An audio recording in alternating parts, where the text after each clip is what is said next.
magluluto ko ng cauliflower. So, nagisa ko na sa bawang at sibuyas yung beef. Ground beef ito. Lagyan na lang natin ng paminta.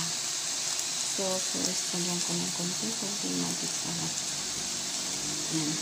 Tapos, konting paminta. Yung black pepper.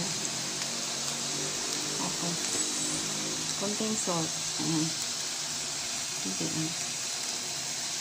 Saka konting soy sauce.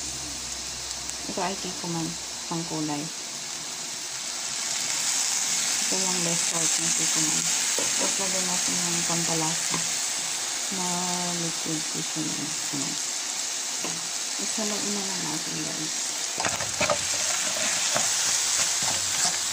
By the way, yung ilagay ko dito na cauliflower, naka-blanch na yun guys.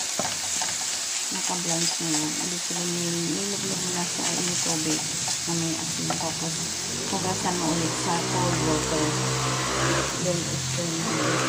Ito guys. I-stir mo guys.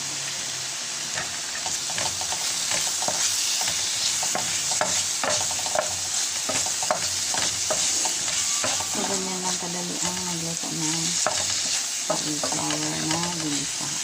That's it guys. Thank you so much for watching.